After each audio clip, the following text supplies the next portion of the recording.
Thank you. If there is one thing I want you to take away from this event, it's this understanding. All beliefs have consequences. Seriously, I literally mean that. If you don't take away anything other than the fact that all beliefs have consequences, I will have considered this entire event a success. Some of you were here last year and you might think, man, I've heard this talk before. Some of you were at Tribe Conference last week and you may have heard it last week. But I want to encourage you to understand one thing. Repetition is the mother of skill. And every talk that I'm giving at Free the Dream 2019 is the same talk that I gave at Free the Dream 2018. How many of you were here last year? Raise your hand. Awesome. One of the interesting things is as I listen through some of the Tony Robbins materials that inspire so much of the Free the Dream message is, by the way, I'm on my 37th time through Creating Lasting Change, Personal Power 2, and the audio version of Unleash the Power Within. And on my 37th time through, I'm still hearing things I swear I didn't hear. Those words were not spoken the first 36 times I listened to it. And many of the things that I've heard in the past, I've heard them before, but they mean something new to me today because I'm different today than I was 3 months ago when I heard it the last time. So I want you to take special close attention to this story about all beliefs have consequences. Many of you know how I started out in my business. And for those that don't know, in December 2005, my wife introduced me to a television show called Lost. Anybody watch the television show Lost? Raise your hand. Awesome. Well, she introduced me to this television show, and I will tell you that I did not watch it at first. She did. But occasionally I would sit down on the couch, and she'd be watching this show, and I'm like, what's the big deal? And it was finally, I think, the third to last episode of the TV show Lost, of the first season. And there was this guy on a boat called Mr. Friendly, and he says, we're going to have to take the boy. You guys remember that, right? And I'm like, okay, there's some kind of mystery going on here. Who are those people? They cut to the break, a big cliffhanger, and I was like, okay, now I've got to know what's going on. The thing is there were already at the time 5 different podcasts devoted to the TV show Lost. And I became so intrigued by the mystery of this show that I subscribed to all 5 podcasts, listening to about 5 hours a week of people talking about a TV show. Anyway, I got so excited about this that after a while, I started blogging about my own theories about the TV show. And I came up with this thing called the Thomas Theory. And the Thomas Theory I was so proud of that I recorded a 3.5-minute audio summary of my voice into an audio file. And I submitted it to Ryan and Jen Azawa in Hawaii, and they played my audio feedback in the transmission podcast. I can't begin to tell you what happened inside of me when I heard my voice in one of my favorite podcasts that went out all around the world. Interesting story, some of you may not know this, but my website, my blog got shut down by my hosting provider as a result of that plug on their show. And the reason why is because Entertainment Weekly, EW.com, heard my theory. I referenced my blog, ravenscraft.org at the time, that I'd been doing since 1996, and I very rarely ever got more than 50 to 100 people per month who visited my website from 1996 through 2005. All of a sudden, EW.com goes to my blog, and somebody there writes an editorial on my theory saying this is the one theory that could explain everything that's going on in this television show. Millions of people tried to pull up my website. And they shut me down because I exceeded bandwidth limitations. Anyway, once I got all of that sorted out, I had people from all around the world saying, Cliff, man, I love this. You should create your own podcast about Lost. And I'm like, that's interesting. I like that idea. I like to talk, and so I think this is great. So the only thing is, though, is I had beliefs at the time that nobody's going to want to hear me talk about lost every single week because there's already 5 other people, and they're way more qualified than me. Anybody ever feel those feelings before? Oh, yeah. Who would want to hear me talk when there's these people? I mean, everything I've learned from these guys or from a forum. What do I have to offer and bring to the table? So I definitely want to do a podcast because I really liked hearing my voice broadcast out to all these people, even if it's only 3.5 minutes. And so I thought, well, what else could I podcast about? Well, I was very passionate and still am very passionate about my faith. But the reality is I'm like, nobody's going to want to hear me talk about my faith. I mean, there's already Christian radio broadcasters like Chuck Swindoll and Tony Evans and all these other people that I look up to, and they're way more qualified to talk about faith than I am. Who would want to hear me? And then I thought, well, there's one other passion that I have. It's technology. I am a geek when it comes to technology. I love technology. But then I thought to myself, well, who started podcasting? A bunch of technology people. And every technology person who knows anything about technology, they already have podcasts. They are the early adopters. So who would ever want to hear me talk about technology? So I launched my very first podcast called Generally Speaking. And the idea was that, you know what, I just want to talk. I just want to put my voice out into the world, and I introduced the fact that I have this Generally Speaking podcast where, quite frankly, it's going to be about anything, every episode is going to be about one of these 3 things. It's technology, faith, or the television show Lost. And I said, I won't try to include all 3 elements in every episode, so I'll limit each episode to 1, and you can look at the title, and you can delete the faith episodes you don't want, you can delete the Lost episodes you don't want, you can delete the technology episodes you don't want. And so I introduced the show, and I said, okay, and so for the rest of this episode, I'm going to devote the rest of this to the TV show Lost because that's what prompted me to start this. And I began to talk about why I love the TV show Lost. And I put it out, and I was shocked to get about 500 downloads of that first episode. You know, I'd already gotten some people that were looking for this, and so they said, this is great. The only thing is, Cliff, is you're right. I have no interest in hearing you talk about your faith. And they said, and you're right, I have no interest in hearing you talk about technology. And I got to tell you, both of those pieces of feedback stung a little bit because I still wanted to talk about those things. But here's what actually kind of made those feelings soothe over. They said, Cliff, I would absolutely love to hear you talk about Lost every single week. And so I came back with episode number 2, and I invited my wife, who introduced me to the television show Lost. And I said, Stephanie, would you like to podcast with me? She goes, what's that? Now, the thing is, she had just finished doing a Bible study. I think it was Beth Moore or somebody like that said, you should, if your husband ever invites you to participate in one of his hobbies, say yes. It's amazing what could happen in your marriage if you do. And so she had just read that, and as a result of it, she said yes. And she's thinking, and she's said this before, yeah, I'll give him 6 weeks and he'll be done with it. Because, you know, he gets passionate about something and then he moves on. And so, by the way, I didn't move on. So we start sitting down in front of a microphone, and I say, hey, everybody, welcome to the weekly Lost edition of the Generally Speaking Podcast Network. Because I knew by then I was still going to create a podcast about faith and a podcast about technology, but this is our weekly podcast devoted to the TV show Lost. After that episode went live, Ryan and Jen and a bunch of other of the Lost podcasters said, Cliff, hey, we have this thing called the Lost Podcast Network. And I said, what's that? And they said, well, we have a Blogger account, and we all have a login, and you can put your podcast episodes into this combined RSS feed in addition to your own, and it would, you know, because we love the content that you and your wife are doing. I think it's incredible. I said, awesome. So the 3rd episode of this podcast, we had 27,000 downloads within 24 hours. A guy in northern Kentucky sitting down at a table with his wife.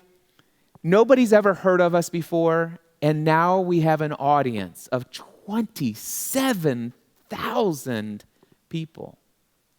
The interesting thing to know is that as I'm employed as an insurance agent in a family-run insurance agency. My mom and dad owned an insurance agency started by my grandfather in 1937. I was next in line to take over the family generation business. And everything was all set up for me to do that. The only thing is that I don't know that that's really what I want to do. In fact, when my mom and dad hired me, they hired me to come in and set up network computers for them. And I said, I'll come work for the family agency on 2 conditions. Number 1, you'll never ask me to get my life insurance or my insurance license because I have no desire to sell insurance. And number 2, if I'm ever offered an opportunity to become a full-time pastor, if I'm ever offered an opportunity to become a full-time pastor, to pastor my own church, I have to get your full blessing to leave no matter how much less money I may make as a pastor. This is what I wanted to do with my life. I wanted to have a powerful, profound, and positive impact in the lives of other people, and I felt called to a life of full-time ministry. My heart was never in selling insurance. Well, as time went on, my wife and I, we had children, and of course, there's financial needs and all this other stuff, and I'm like, there was this opportunity after all the computers are set up to make lots of money selling insurance. And after setting up computer systems and all this other stuff, I see my dad. Basically, I gave him this fill-in-the-blank form. He used to have to fill out all these things inside of a manual to do quotes. Now he could do it all on the computer, but instead, he gave it all to me to do. I gave him a fill-in-the-blank form. He would actually fill in the information, what's their name, their address, social security number, all this other stuff. And I would take that information, I would punch it into the computer, and within seconds, I would have the prices. I'd hand it back to him. He'd call the person on the phone. They'd say, yeah, that sounds great. I'll come in. And they come in and sign the contract. Policy sold. Thing is, he says, we could cut out the middleman here, and you could be doing this, and do you know how much money you could make? Now, the thing is at the time, this was for auto and home insurance. He says, I'll tell you what, because I know you're kind of concerned about sales and stuff like that. How about this? You just maintain your salary, and for every home and auto policy, I'll give you $10 finder's fee on each one. But I can't do that unless you're licensed because there's a law against sharing commissions. And so I said, okay. So I went and sat in a classroom for 40 hours, studied a book, did a multiple guess test. I got more than 50 correct. And I'm like, yes, I'm a licensed property and casualty agent. I can now sell you auto and home and business insurance. And that's what I began to do. And then all of a sudden, I became more profitable as a result, started earning a lot of extra income. The thing is, I never really discovered my passion and desire and zeal for sales through that because, quite frankly, it wasn't a sales process. People went and bought a car, you had to have insurance. You went and got a mortgage on a home, the bank required you to make sure that if it burned down, they're covered. So it's kind of like, would you like a hot apple pie with that? It's like, it wasn't really sales. However, I started to discover, because of the fact that Stephanie and I, when we started out, we didn't work in insurance, and I introduced my wife to the world of debt. And we had racked up a significant amount of debt. And I had discovered through some friends of ours, Dave Ramsey. And this whole idea of becoming debt-free was a new concept. I'm serious. I always thought that there's a couple things in life that are guaranteed. You're always going to have to pay taxes, and you're always going to be in debt, and you're going to die. Those are things that are certain in life. And so I never even considered the idea that there was a lifestyle called debt-free. But I was introduced to Dave Ramsey, and all of a sudden, Dave Ramsey's talking about buy term, invest the difference, become debt-free, follow this specified plan. And I got really excited about that, and as a result, my wife and I became debt-free in a very short period of time. Not hundreds, tens of thousands of dollars in debt paid off in 2.5 years. And I became so excited about this idea of teaching and coaching people about becoming debt-free that I said, I want to go get my life insurance license. I want to start selling term life insurance and educating people. And so I got my life insurance license. But the thing is, I went to my dad and I said, listen, I want to talk to you about for a moment. He says, what's that? I said, I know how much commission comes in on auto and home insurance policies, and you said, we wouldn't do the commission thing. I'd get salary and I'd get a $10 finder fee. Woohoo! But I said, I want to go get my life insurance license. And he says, I think that's great because you could go on these incentive trips. And I'm like, yeah, I want to do that as well. That'd be wonderful. But I want to get my life insurance license, but I want to work out a deal with you where I get 50% of whatever the agency gets on commission.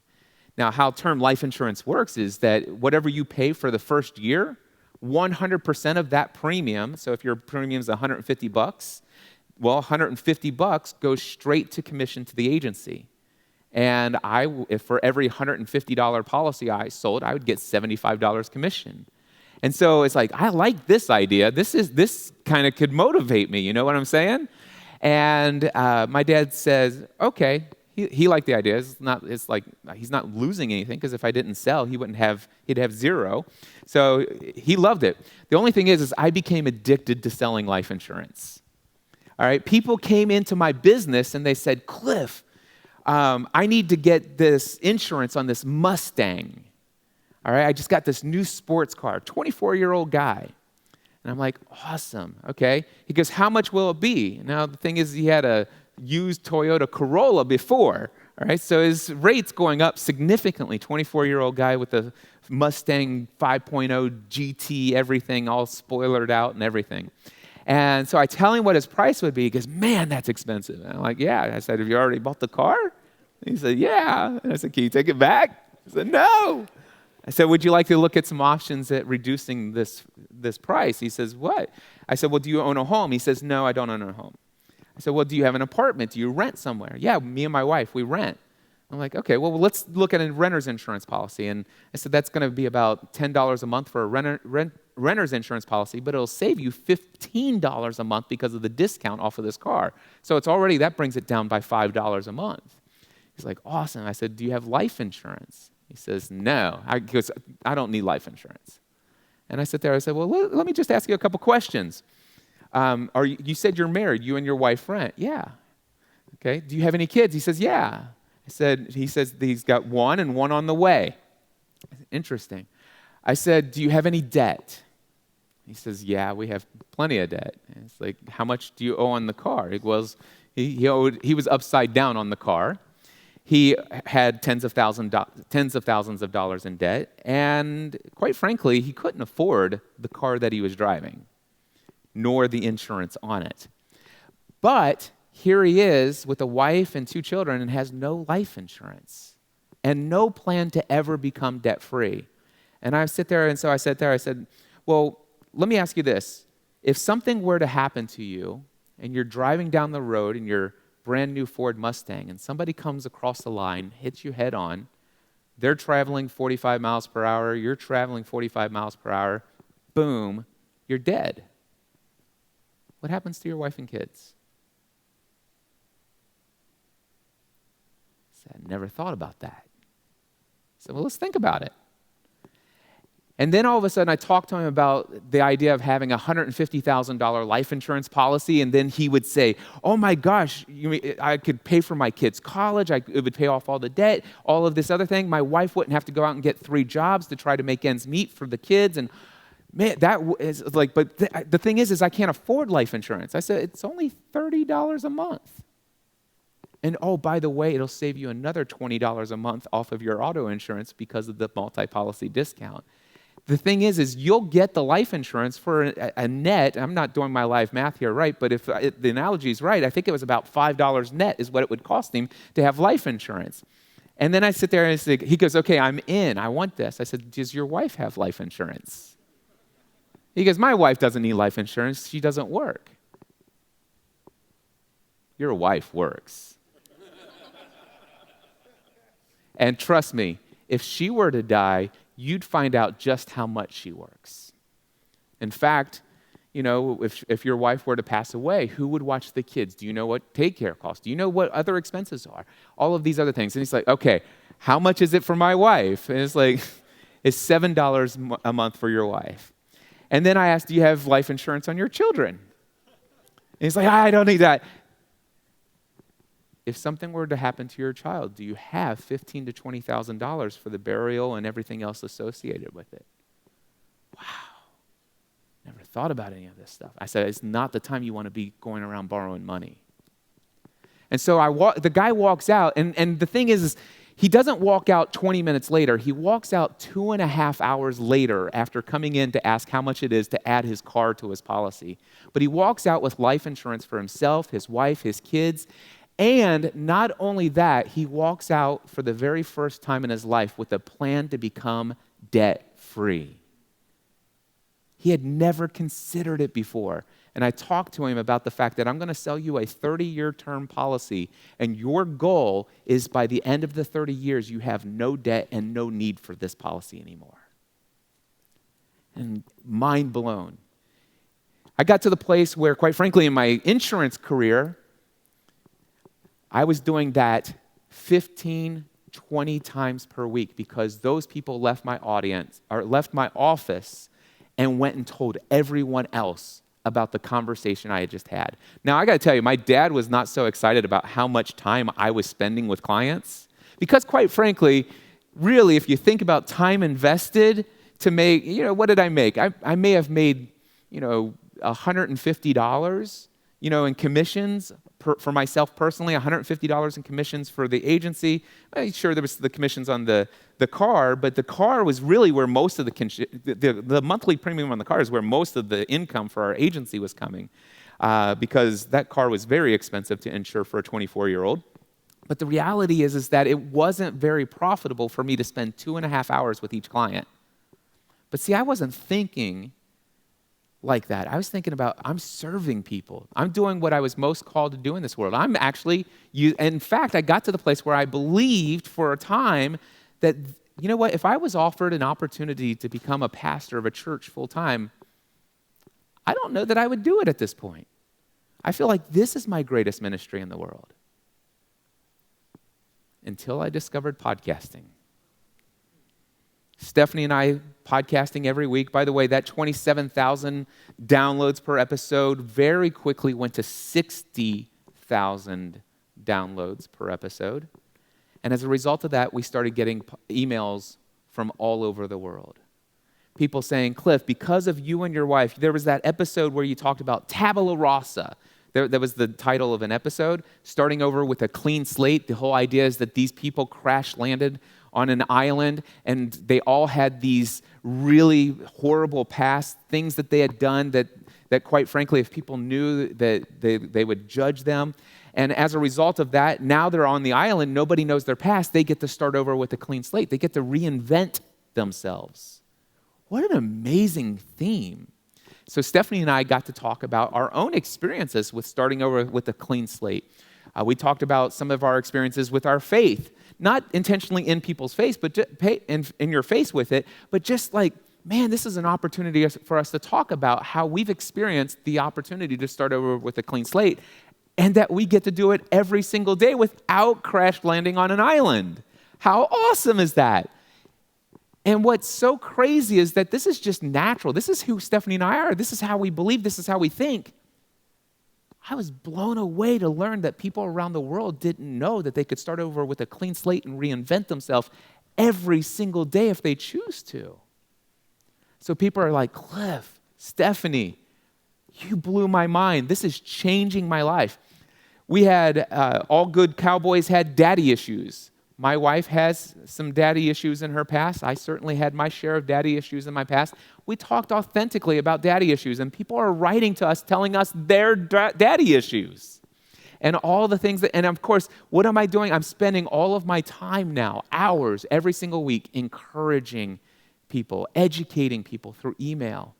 And I realized, man, it's been incredible to do the ministry that I've done through selling insurance. And I will tell you, the work that I was doing through insurance is powerful because there have been a number of times where that, let's just, if you want to call it that avatar, that 24-year-old guy that just got his Mustang, if there were, let's just say, 150 of those people that I talked to, I've sat across the desk from at least 4 or 5 of the wife who I had never met before, who collected on the policy that I sold. And so I know the weight and the power of the work that I was doing. But here's the thing. It couldn't compare to the work that was happening in the lives of people around the world as a result of my wife and I speaking into a microphone, just talking about life. And I began to ask myself, what would life be like if I could do this for a living instead of selling insurance? And that scared me. I'm like, I can't do this. And for a long time, I'm like, who am I to even think about this? I mean, people are losing their jobs left and right. The economy doesn't look like it's going in a great direction in 2008. By the way, this is 2006, but things are starting to hit a bubble, and people are predicting some pretty nasty things on the horizon. And I'm like, man, people are losing their jobs. Downsizings happen everywhere. I have more job security than anybody I've ever met. Not to mention the fact that, quite frankly, I make more money than most everyone I know. Now, at the time, I didn't know a lot of people that made lots of money, but the reality is most everyone in my world, I would say out of every 100 people I knew, I made more money than 99 out of every 100 people I'd ever met in my life. Who am I to think about putting my wife, who's a stay-at-home mom, and my 3 kids at risk to pursue my love and passion for speaking behind a microphone? That's crazy. And so I didn't talk about this dream for a while, but it wouldn't go away. It kept nagging at me. And finally, one day, I spoke it out loud to somebody. And then I was embracing myself. I'm like, I'm going to protect whatever is going to be spoken to me. I'm ready for it, because I promise you, whatever you say it will not be as hurtful as the things that I said. I'm not worthy of it. I'm not capable. This is irresponsible. But I'm ready to hear confirmation of all of the negative thoughts. The one crazy thing is you might think, matter of fact, somebody just told me, I assume, Cliff, that was a difficult decision in light of all the people who told you how crazy it was that you would do that. I didn't have one person who ever told me it was a crazy idea. Every single person I ever told that I had a dream of leaving my secure career in a family-run insurance agency, and they knew how much money I made, not one person told me it was a crazy idea. In fact, they told me that not only can you do it, you have to do it. And I'm thankful because, quite frankly, I was so fragile at the time. I think if one person would have told me, no, you shouldn't do it, it would have been all I needed to break the camel's back for me, because I had loaded so much on my own back. But everybody encouraged me. I started talking about it in my podcast, and people said, Cliff, oh my gosh, you could so do this. In fact, I'll jump on a call and I'll tell you, I've never had a job as an employee a day in my life. There are these people called entrepreneurs and business owners. It's like, really? This is cool. And they said, here's 5 ways that you could make a living. And I was already had people begging me to pay. So they were begging me that I would accept their money to teach them how to podcast. I was teaching them for free. It's like, how do you produce 7 to 15 podcast episodes a week? I got to know how you do this. How do you set up a podcast? I want to create a podcast. And so I was already making somewhere between $3,000 to $5,000 a month from teaching people how to podcast, because they said, you can't let me get all of this for free. You've spent hours with me. I've got to pay you something. And so I eventually came to the place where all of these people are telling me what's possible, which, by the way, I didn't think it was possible to get paid to talk to people and encourage and educate and inspire them directly. There's no way at the time. But I did learn that I could get paid for my technical skills of giving people a tangible result. If you don't have a podcast today, I can get you a podcast. I knew I could get paid for that. And so I made the decision in January 1st. It was January 1st, 2008. I became full-time self-employed. Left my career as an insurance agent. And you might think, wow, and that's how he became the podcast answer man. Man, over 40,000 people in the world trained how to podcast. He built his business over a decade to over $500,000 in 1 year. That's incredible. You might think it was all sunshine and rainbows, especially with Cliff's sales experience. He's got to be able to be successful right out of the gate. But there's a problem. There was a big problem, and I didn't know it at the time. All beliefs have consequences. And as a result of some beliefs that I had a habit of throwing money in the trash. You see, what happened was, I'll tell you a story. Well, first of all, let me just tell you this. My first year in business, I did the math the other day. I actually didn't do the math. I allowed QuickBooks to do P&L statements. 2008, my first year in business, total gross revenue, $76,701. Woo! Totally awesome. Actually, it's not that bad if you think about it. Very low overhead, right? Cool thing that $71,701 allowed me to pay for an accountant because I had no idea what to do with taxes. It allowed me to pay for health insurance as a business expense for our entire family. That was my number one concern. How do we cover health insurance if I'm not an employee and it's not a benefit? Guys, you just pay for it. It's a business expense. Just like getting a toner cartridge. It's really no difference. Just slightly more expensive. Although, have you looked at the price of toner cartridges? Like that. Matter of fact, I remember being freaked out the first time I actually ordered my own toner cartridge. I'd always ordered them for the office, and I never looked at the price before. $85? Wow. Anyway, it was crazy. So, but the thing is that year, I worked 14 to 18 hours a day, Monday, Tuesday, Wednesday, Thursday, Friday, Saturday, and Sunday. 7 days a week, every week, for 9 months, I didn't take a single day off. Not one. And I never drew a single penny from a paycheck from my business. There wasn't enough money at the end of all the other business expenses. My CPA got paid, health insurance premiums got paid, all the other expenses to just do things got paid, but Cliff Ravenscraft never received a single penny for the first 9 months. And finally, in the final 3 months, things were starting to pick up a little bit, but the reality is that I only made $11,000 net income that year. $11,000. That was a little drop in pay from the year before. Little drop in pay. Why did I make so little money? Because all beliefs have consequences. And here's what happened. I had a client this is a 2009 story. I had just raised my rates at that time to $300, which is a whole story in and of itself, how I went from $50 an hour to $95 an hour, because I don't know why I couldn't make the jump to 100. But there was a ceiling somewhere, and doing 95 was more comfortable. But I went from $50 an hour to $95 an hour. Then I went to $150 an hour. And then I was going to go to 200, and my mastermind group says, you can't go to 200. You got to go to 300. And I'm like, I can't do that. And they said, okay, go to 200. Eventually, 2 weeks later, I read an article. By the way, you can go to mindsetanswerman.com/double-your-rates. And there's a link to a Peter Shallard article, 7 reasons why doubling your rates will double your success.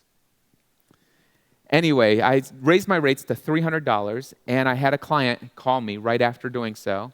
He says, Cliff, I'd like to buy some equipment. And I said, great, because I want to build a podcast studio. I said, awesome.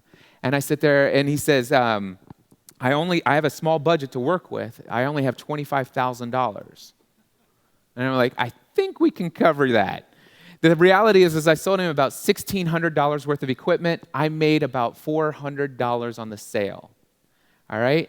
And then he says, Cliff, I don't have any clue on how to hook this up. Can you help me hook it up? I said, sure. Based upon all of the equipment that he had, I estimated 2 hours, and I said, I'm $300 an hour with a minimum of 1 hour, so that'd be $600.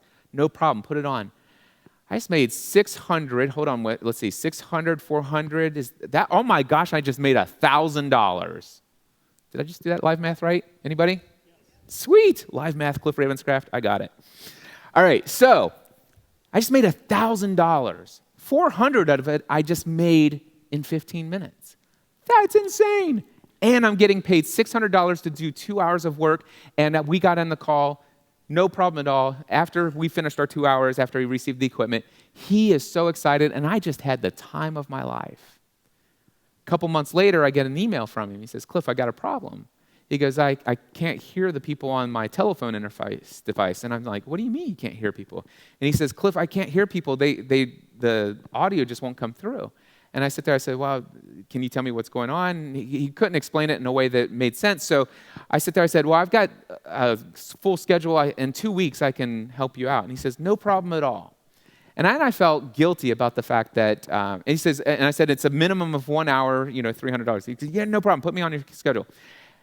So I felt guilty as he had to wait 2 weeks, and I sat there and I wrote him an email. I said, JK Audio is the manufacturer of this device, and here's their 800 number. They have amazing tech support. Why don't you call them? He says, Cliff, if it's okay with you, I don't need it for another couple weeks, so 2 weeks. If you still have the time on your schedule, I'd still like to meet with you. And so 2 weeks came by, got on the call. I dialed into the conference bridge about 5 minutes early. He was already on the call. And I sit there, I said, hey, let's test this out. And so I pick up my phone and I dial in the phone number and I listen and I'm like, do me a favor. Reach behind the device and unplug the power cord. He says, okay. I said, plug it back in. He said, okay. Dial on the phone. Can you hear me? Yeah. It's working. 90 seconds and I solved his problem. 90 seconds. He says, Cliff, send me the invoice. Thank you so much. And I said, I can't send you the invoice. He goes, what do you mean you can't send me the invoice? I said, I can't send, I haven't earned it. He goes, yes, you did. I said, no, I haven't. I said, this was way too easy. I should have known this. I should have been able to tell you this over the phone. I've heard this before. It's happened to me so many times. I should have asked you the right questions. I can't in good conscience go to bed tonight if I send you the invoice. He tried for another 3.5 minutes, the remainder of the 5 minutes, and by the time we got off the phone, this is what I did. I took $300 that he wanted to give me, and right before his eyes, I tore it up. And afterwards, I said, throw it in the trash. That was my habit. And you might think to yourself, how can anyone be that stupid? And that's what I want to share with you. Why do we do what we do? Why do we take the actions like throwing money into a trash can?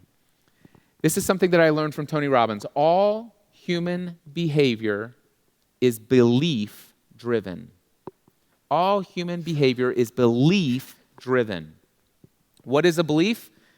I just learned this 2 years ago, this definition. A belief is nothing more than a thought that you feel certain is true. A belief is nothing more than a thought that you feel certain is true. Don't confuse the idea of a belief with being a fact. Just because you believe it, everyone else believes it, you seemingly have no evidence to the contrary, well, it must be a fact.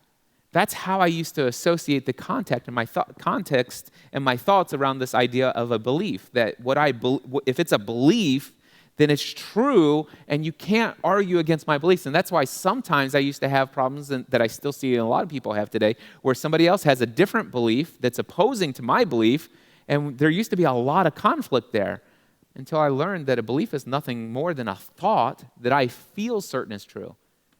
But just because I feel certain it's true doesn't necessarily mean that it's true. All beliefs have consequences. And I want to give you a formula that can help you understand this. In your book, you'll see the notes there. Underneath R, I want you to write the word results. The results that we have today came from all of the actions we've taken in the past. Your actions, whether they be good or bad, are going to give you a result. So, for example, if I am 300 pounds, probably the actions that led me there was maybe eating a pint of ice cream several nights a week, or an entire bag of family-sized Doritos a couple nights a week. How does one get that way? Actions equal results. All right? Why do we do the things we do? Why do we have these actions? Why do we overeat? Why do we throw money into the trash? It is all preceded by what we're thinking and how we feel. It's what our thoughts are and how our emotions are inside of us that cause us to make the decisions that we make. And by the way, our thoughts and our emotions, what drives what we're thinking about at any given moment in time? What drives what we are feeling emotionally inside? It is our beliefs. So when it all comes down to it, it's our beliefs that lead us to the results that we get in life. And I'll demonstrate this for you. $300 thrown into the trash. That's the result that I had. Just threw it away. What was the action that I took? I refused to send the invoice. What beliefs led me to think and feel in such a way? I told you how I thought. I can't in good conscience do this. Why? What was I feeling? I feel guilty. What was the beliefs? Number one, I believed that I must work hard to earn money. Anybody ever been taught that before? I have to work hard to earn money. Did I work hard in that 90 seconds?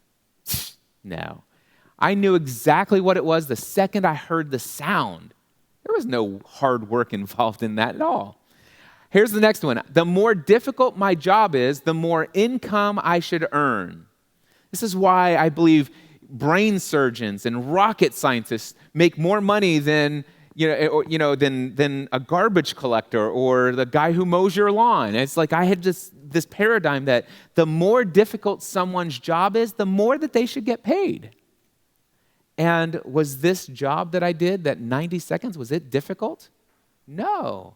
And so should I get paid $300 for doing what I just did? No, that's crazy.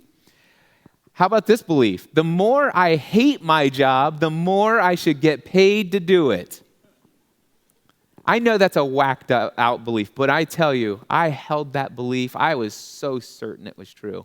There are so many times I got evidence that will point out the fact that I have always been paid more money to do the things I hate most. And as a matter of fact, my mom and dad, it's like, Cliff, will you do this around the house, this chore or something like that was beyond what was normally expected of me? And I'm like, no. What if we paid you this much? Okay, I'm in. So the more I hate my job, the more I should get paid. And I had employers over my lifetime who also backed up this. I could tell you lots of stories, but I had this, and I did not hate what I did.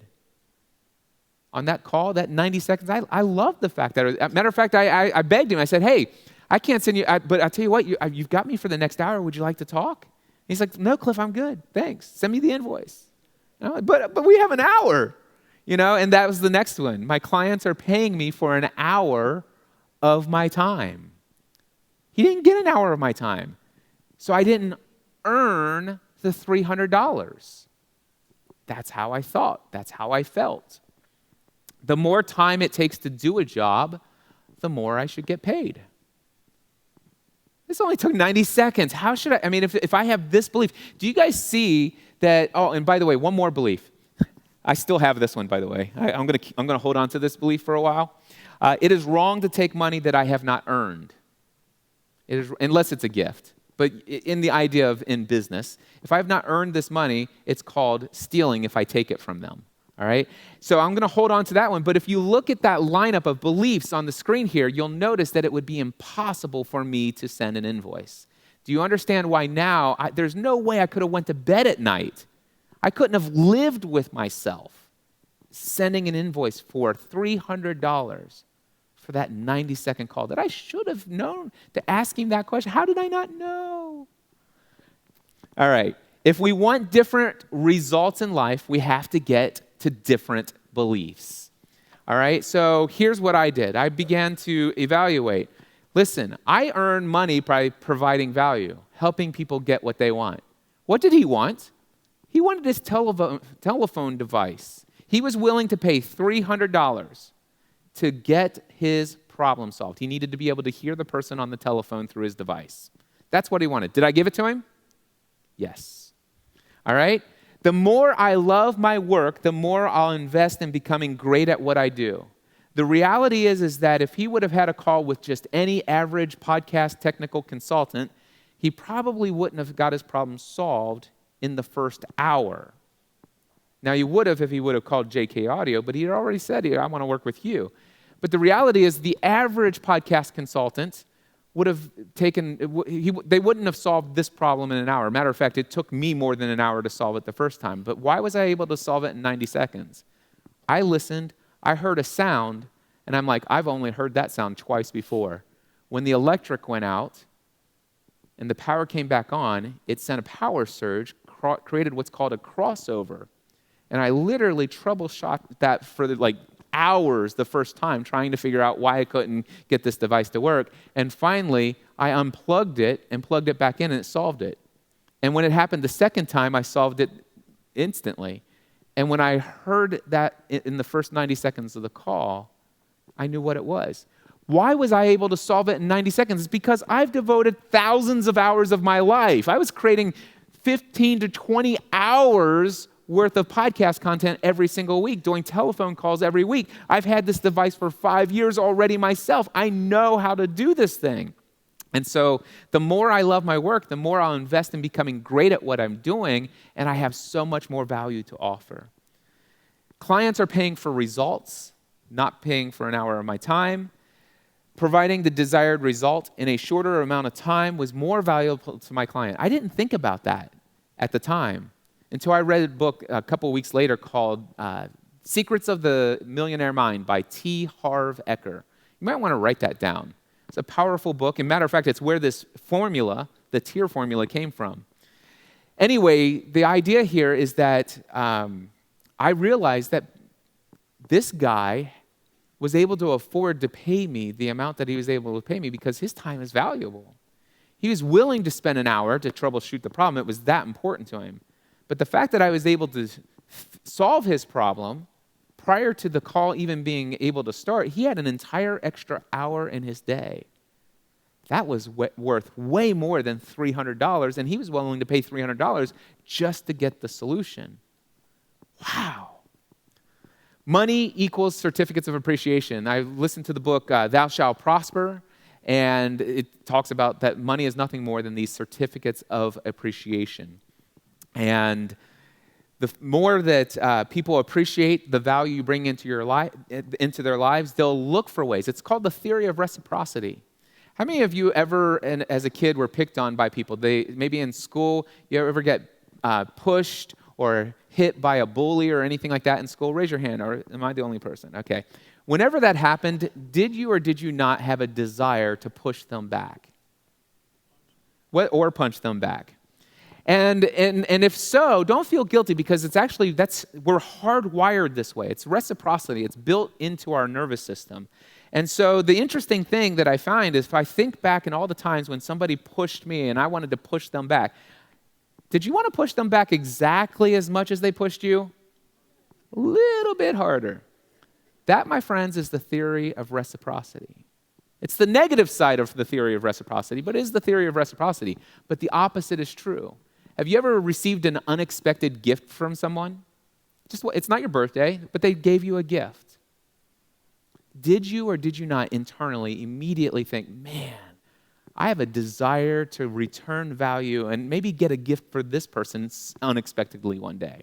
And do I want to find out how much he paid me or paid for my gift and make sure that I spend exactly the same amount? No, I want to give more. I want to give more. And that is the theory of reciprocity. And so whatever value you're giving to people, they want to give value back to you, but not in the equivalent, but more.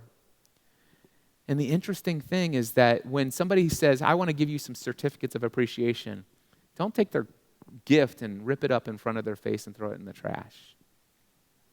So if I understand that money is the certificates of appreciation, I should never rob an opportunity to show appreciation. I shouldn't take their gift and throw it in the trash. And so with that belief system, what actions do you think I have no problem taking?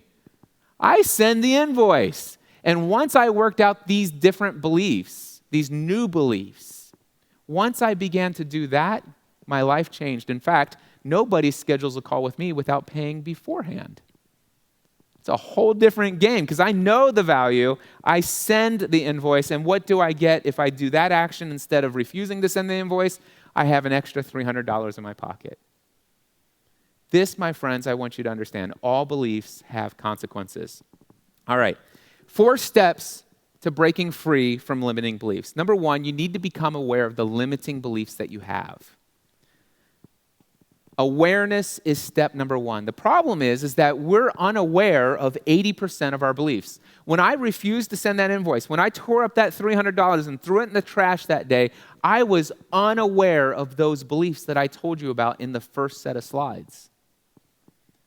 I was unaware.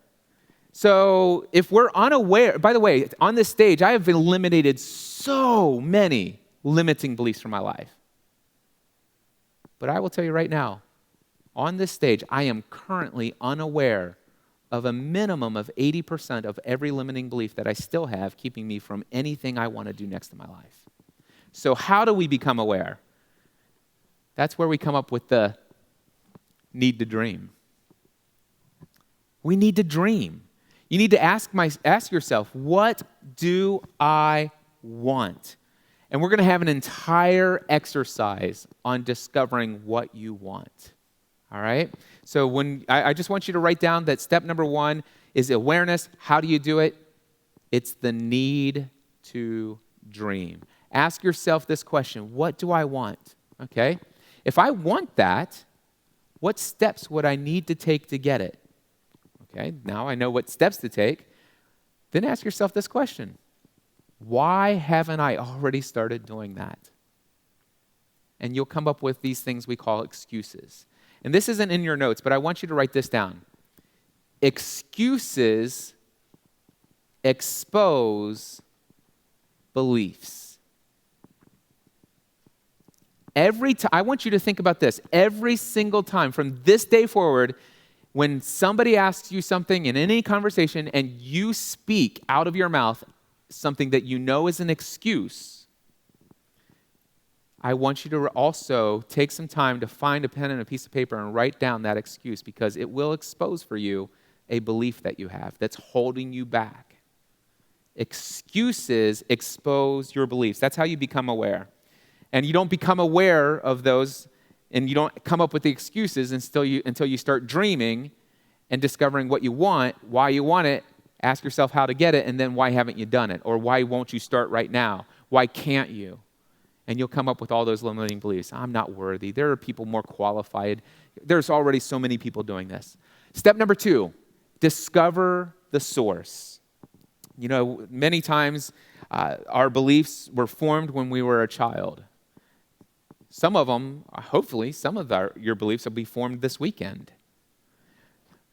But many of our beliefs were formed when we were a child, things that we heard when we were a kid. I'll never forget a friend of mine, it was in middle school. I literally, looking back and evaluating it hindsight, I know when I started becoming fat. You know, some of you are like, Cliff, you're not fat. Oh, wait, there's another session where there's a slide. You'll see what I talk about before I became fat. I used to weigh nearly 300 pounds, by the way, just about 5 years ago. But I'll never forget. I know I can now evaluate. I remember the day a friend said something to me. He said, Cliff, you got the Dunlap disease. I can't believe it. And I'm like, what? He says, yeah, Dunlap. Your belly's Dunlapped over your belt. And that was the first time I ever noticed that I had a little bit more pudginess than everybody else. And I began to focus on that, and I began to believe I was fat. And subconsciously, I began to act as though I was fat. And what I thought in my mind became reality until I got to the place where I was almost 300 pounds and almost died in the hospital in January 2009. So, verbal program, what did you hear when you were young? What did you see or experience? What did other people model for you? Common sources of beliefs are our parents, our siblings, friends, authority figures, teachers, religious leaders, media, news, television, movies, and even our culture. Once you discover the source of where that came from, you're able to understand that, hey, wait a second. This is where that came from. I picked it up somewhere. I wasn't born with this belief, so it's not a part of my identity. And if I adopted it and brought it into my life, maybe we can disassociate. Maybe we can break up. Maybe I can get it out of my life just as easily. And you can. And if you need help with disassociation, sometimes working out with a friend or a mastermind group or a pastor friend or a coach or whatever, get somebody who can talk to you about these beliefs and help you understand how some of these beliefs that are holding you back just aren't true. Disassociate. And then step number 4, condition an empowering alternative belief. You see, I shared with you what was the beliefs that caused me to throw the money into the trash, but then I also shared with you the opposite beliefs. I actually came up with alternative, empowering beliefs. And one of the things that I have is called a daily affirmation file. I want you to turn to the back of your book. Look in the front where it says appendix. I think it starts on page 106. And then from 106, right behind the dream exercise that we're going to do, you're going to notice that there's an affirmation file, and it should have probably well over 100 of empowering beliefs that I have. And one of the things that I do is I go through these affirmations on a consistent basis. Is it in there? 113, thank you. So in page 113, I go through those on a consistent basis. In fact, there's an app I use called ThinkUp. ThinkUp.me is where you can find it. You can actually put these into your phone. You can record them in your own voice, and you can hear your own voice telling you what you believe. Condition empowering beliefs.